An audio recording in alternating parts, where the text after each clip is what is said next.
اخبار مهمترین روز را از استودیوی رادیو آزادی از شهر پراگ من شعله گلخوجه تقدیم میکنم. سلام. سرخط موضوعهای مهم. در ارتباط با حمله مرگباری شب سال نو در طرفخانه استانبول 8 نفر بازداشت شدند ولی نام شخص متهم به این عمل جنایی اعلان نگردیده است. ایرانی ها میگویند تا هنوز ثمره لغو تحریم های جمهوری اسلامی را احساس نکردند ولی به آینده نیک باور دارند. امیدوارم، همیشه باید امیدوار باشیم. من امیدوارم، برای خودم به شخص امیدوارم. من همیشه فکر کنم امید. و مقامات تاجیکستان میگویند حتمی شدن تشخیص طبی پیش از ازدواج علاقه سیرادیابی چندین جفت‌ها را از بیماری‌های مختلف جلوگیری کرده است. از همه بسیار بیماری‌های هپاتیت B دریافت شدند که زیاده از 161 نفر را تشکیل می‌کنند. در جای دیوم بیماری‌های هپاتیت C 30 نفر. پلیس ترکیه میگوید در رابطه با حمله خونین 1 январ به کلوب رین استانبول 8 گمانبر را بازداشت کرده است. مسئولیت حمله را که نزدیک 40 کشته بر جای گذاشت گروه تروریستی دولت اسلامی به ذمه گرفت. هرچند پلیس نواری ویدیوی گمانبر احتمالی به حمله را نشر کرده است ولی برای دستگیر کردنش هنوز موفق نشده است. این نوار را روز 2 январ پلیس ترکیه رسانه‌ای کرد. تخمین می رود که در این نوار چهره گمانبری احتمالی ثبت شده است که به کلوب شبانه رینا در استانبول حمله کرده 39 نفر را کشته به جا گذاشت. مقامات دقیقاً نمیگویند که این نوار کی و در کجا ثبت شده است. شب دوشنبه و سه‌شنبه مقامات انتظامی منزلی را که تخمین می رفت قاتل در آن پناه برده است کوفت و کو کردند. اما این عملیات نتیجه نداد و جنایتکار تا هنوز در آزادی قرار دارد. قبلا از بازداشت 8 نفر در رابطه با این قضیه خبر پخش شد. ما امیدواریم که نه تنها خود تروریست را بازداشت میکنیم بلکه همه آنهایی را که در این حمله به او در داخل کلوب و بیرون از آن کمک کرده اند معین خواهیم کرد. حمله به کلوب رینا یکی از تفریحگاه‌های معروف استانبول شب 1 январ صورت گرفت. به نقل شاهدان حمله‌گر به سوی شرکت‌داران بزم از سلاح کلاشنیکوف آتش کشید و این تیرپرانی 20 دقیقه دوام کرد. بیشتر کشته شده‌ها و زخمیان افراد خارجی بودند. مسئولیت حمله خونین را گروه تندروی دولت اسلامی برداشت گرفت. با گفته جنگجویان این انتقام برای وارد شدن ارتش ترکیه به سوریه است که حدوداً 4 ماه پیش آغاز شد. مقامات ترکیه تخمین میکنند که مسئول حمله شهروند قرقیزستان و یا ازبکستان است. در صحبت با رادیوی آزادی مقامداران قرقیز گفتند که این معلومات مورد تحقیق نهادهای مربوطه قرار دارد. ساجیده میرزا گزارش میداد. روز 2 январ 12 گروه مخالفان به رهبری ارتش آزاد سوریه با نشر یک نواری ویدیویی که به قول آنها شهادت حمله نیروهای حکومتی به موقعهای مخالفین میباشد ابراز داشتند که همگونه ارتباط را برای آمادگی به گفتگوهای صلح سوریه قطع کردند. انتظار میرود این مذاکرات آخر ماه январ در آستانه قزاقستان با میانروی روسیه و ترکیه برگزار شود. مؤلفان اظهارات مینویسند نیروهای مخالفین به آتش بسی که 30 دکبر اعلان شد صادق ماندند اما ارتش حکومت به موضعهای مخالفین در کناره دمشق حمله زمینی و هوایی انجام میدهند. بنا به اطلاع حامیان حقوق روز 2 январ ارتش بشار اسد با کمک گروه حزب الله که احتمال میرود پشتیبانش ایران است به موضع مخالفین حمله کردند.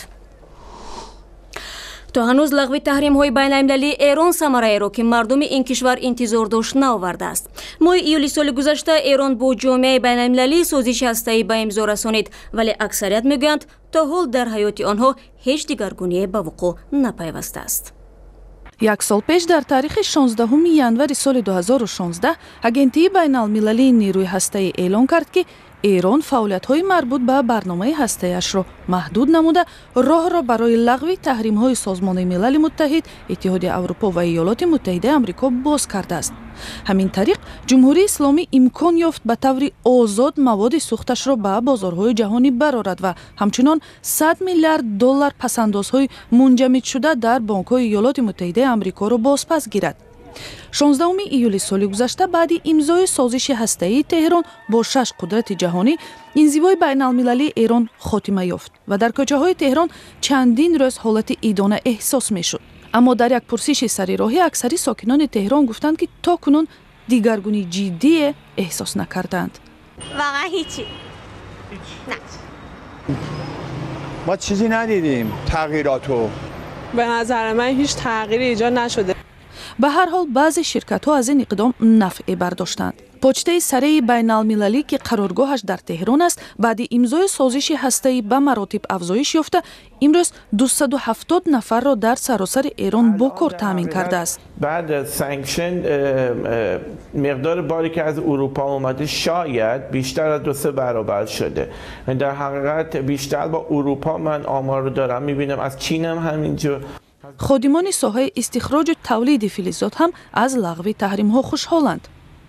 به طور قطع تأثیر گذاشته. ما پروژه فولادسازی که داریم که در حال تقریبا رکود بود و نمیشد داخلش فعالیتی به لحاظ تامین منابع مالی انجام بدیم، خب الان در حال راه اندازی هستیم و فعالیتش گسترده شد و تامین منابع مالی که از بانک‌های خارجی انجام دادیم. جای یادآوری است که بعضی تحریم‌ها هنوز هم باقی ماندند. 1 دکبر سال گذشته کنگره ایالات متحده آمریکا تحریم سرمایه‌گذاری در ساحه انرژتیک ایران را برای 10 سال دیگر تمدید کرد.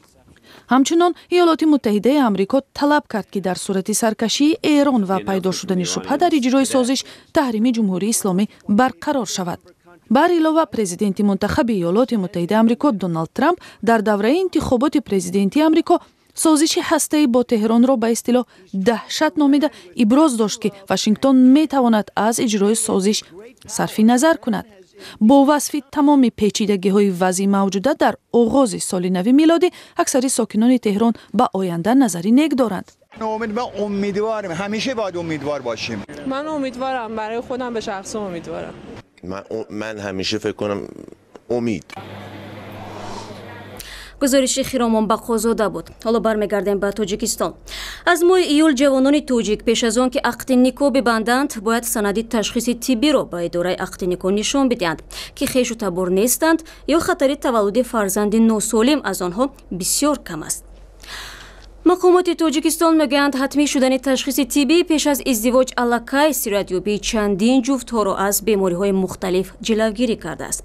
با گفته آنها اکثر این افراد تنها بعد این تشخیص از مریضیشان خبر یافتند و برگزاری توی نامزدها تا انجام طبابت به تأخیر گذاشته شد. شادمانی تیم و زرانگیز نوروشاه موضوع را تحقیق کردند. با گذشت 4 ماه از حتمی شدن تشخیص طبی پیش از ازدواج در تاجیکستان، مقامات میگویند از چندین فاجعه پیشگیری کردند.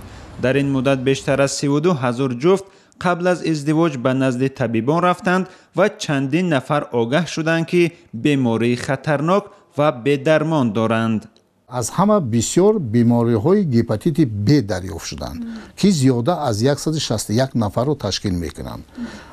در جای دیوم بیماری‌های هپاتیت C 30 نفر و بیماری سیل 8 نفر دریافت گردید. بیماری‌های ویروسی نارسایی مسئولیت آدم متاسفانه 9 نفر جوانان به قید گرفته شدند. مقامات میگویند اگر قانون قبول نمی بود صدها خانواده در آینده دچار مصیبت می شدند. پارلمان تاجیکستان اول امسال با اصلاح کودکس اویله و چندین قانون ازدواج خویش و تباری را منع و تشخیص طبی پیش از ازدواج را حتمی کرد. آنهایی که به دختر خاله، عمه و یا یگان خویش دیگرشان عاشق شده‌اند این قانون را نقض حقوق می حسابند، اما مقامات میگویند برای پیشگیری از تولد کودکان معیوب و بنیاد عائله سالم این امر ضروری بود. قبلا تشخیص طبی پیش از ازدواج در تاجیکستان اختیاری بود و به گفته مسئولین عروس و دامادها از معاینه نمیگذاشتند. این حالت هم باعث به افزایش کودکان معیوب و عائله های ناسالم شده است.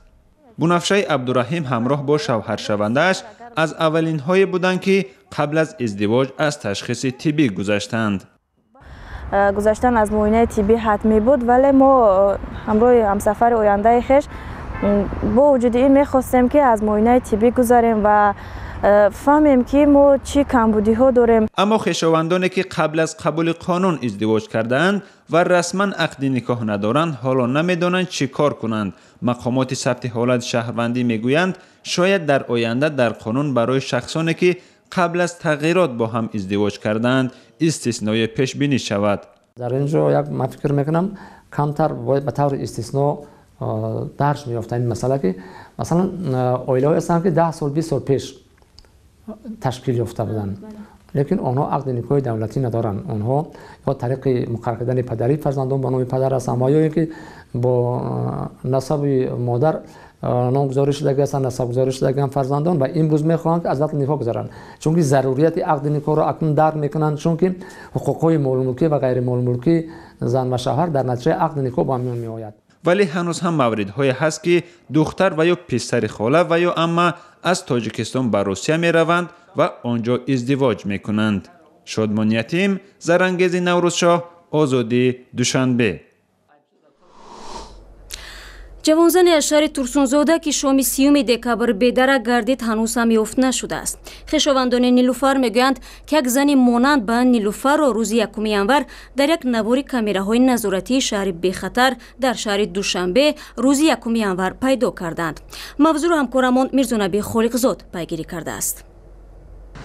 نیلوفر آرتیقوی 27 ساله که طی 5 روز می شود که ناپدید است و از طرف شعبه کارهای داخلی ناحیه ترسونزاده و هم از جانب نزدیکانش شدیداً مورد جستجو قرار دارد.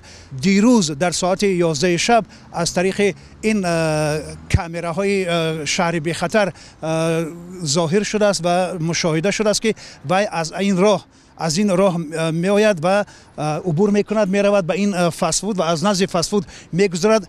می خواست است که به خوابگاه دانشگاه کشاورزی رود و در همین حالت از مدار کامera یعنی از کامera بیرون می شود و تا حال هنوز هم ناپدید است. پنجم روزای ما کوفته گشتیم. ما 2 روز در اگر کوفتیم، خیال کردیم سوم نداره، پوچش پویلو جای لباسی تنگ داره، دتانه یک جمپری سفید داره، بریجای خلاتی تنگ داره، پوش پویلج بود، کدام یک شلوبکه داده. ما در اگر ما او را خیال کردم یگون جدا بجاشید خونه یگون دگونه داره، یگون چی داره که 2 روز ما ریگر کوفتیم در نوع لیس و چیزی یگون جایی نکوفتگی نموند. این صورت دایی خشروای اونجا ده هازی مایب شدگی دایی خنکی و ورم میکنه خنکی 5 روز شد خونه گرم ندیده، نونی سری را ندیده. مایرای کوفتن واشیده بود کمی بیایم برای خونه چی حالتی باشه. طور نزدیکان نیلوفر میگویند 2 مرتبه از طرف شهر بخطر او را دیدن مشاهده کردن، ولی تا حال هنوز دقیقا نمیدونن که اون در کجاست و از خودش هم دیگر سراغ نداده است. ما خود ما جستجو کرده استیم.